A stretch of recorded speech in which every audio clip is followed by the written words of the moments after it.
Hello, this is Nick from ReviewOutlaw.com. Today I'm going to show you how to install vinyl siding. This is the Foundry Cedar Shake weathered look vinyl siding. You're looking for the exact color. It's the 806. It's the color we chose. I think it's golden straw. So as you can see, I've already started here a bit. I wanted to get a couple pieces in so I can kind of explain some of the things I've done so far. First thing you want to do, of course, is get your whole house Tyvexed and get all your other stuff, your fascia, your soffit, all in. Get everything that you can't cover up. We painted this a similar color. This is our high voltage, so it's going to blend right in. Window frames, everything caulked. Get as much prepped as you can. What we did on the bottom here is we put some aluminum down here. This is just covering the sill of the house. And so when the rain splashes down the bugs, that's going to protect it real nice. Probably put some privacy lattice work down here just to cover it up, give it that a nice clean edge. What you're going to start basically with is a starter strip on your lowest point of the house. So pick a corner that's probably the lowest corner of the house. And this is going to be our corner right here. So we got a starter strip in. Show you what a starter strip looks like here. And basically your piece here, now this is a 1-inch thick piece, something to consider because most Home Depot and Lowe's are only going to have half-inch pieces. So you're going to need a 1-inch J-channel, which they sell right on their website there, vinyl cedar shake. So this is going to snap right in, keep it nice and tight. This is going to be all along the bottom. Now because we have a deck here, we transitioned over to J-channel once your decking start, and as you can tell, we've actually cut into the vinyl siding here. So we get a nice even edge. Very important to continue to check as you put your siding up with a nice level here. And we want to make sure we go level on the house here. You want to be on the bubble, which it is. So continue to check that as you put your vinyl siding up. If you start getting off a little bit, you could keep one end slightly tighter and push slightly down on one end until you get it back to level. The nails themselves are galvanized nails. We just had a bucket here that was left with the house. So we're using these, but when you put them in, you want to make sure that it's nice and movable here and that it's not too tight. Now these are about almost 2-inch nails. You don't have to go this long. This was just free. You could go 1.25 inches. But you just want to leave enough so you can hold it with your hand.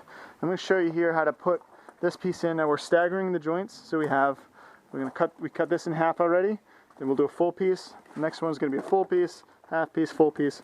So the joints are staggered. Now what's nice about this siding is you can't see any of the joints. It's so kind of weathered that you can't tell at all where any of the things begin and end. So we're going to do this right here. Basically, this is definitely high quality stuff. It feels real nice when you cut it. It's not super easy to cut, which is what you want, but it's easy enough that you can do it with a pair of snippers. So what I'm doing here is you want to leave 3/8 of an inch. If the weather is more than 50 degrees Fahrenheit. If it's cold outside, leave about a 1/2 inch. So for me, I just use my pinky. It's about 3/8 of an inch. It doesn't have to be exact, but that's going to be very, very close. So I feel it's nice and tight, which it is. Take our hammer. Start at generally one side. I don't generally go to the ends. You're going to see in the middle of this hole. Get started. Come down here. I keep pressure up the entire time.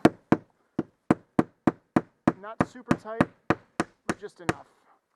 And generally I put about 4 nails for the full piece here. And again, just make sure that it's in the middle. And as you can see, this is very loose, and we want that. Once the whole thing's on,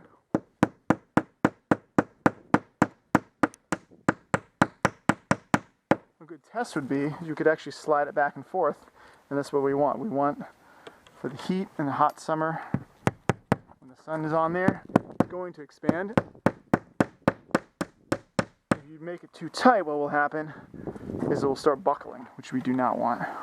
Now I have wires behind here, so I wrote wires on my Tyvek. Don't want to go through those wires. That would be bad. There we go.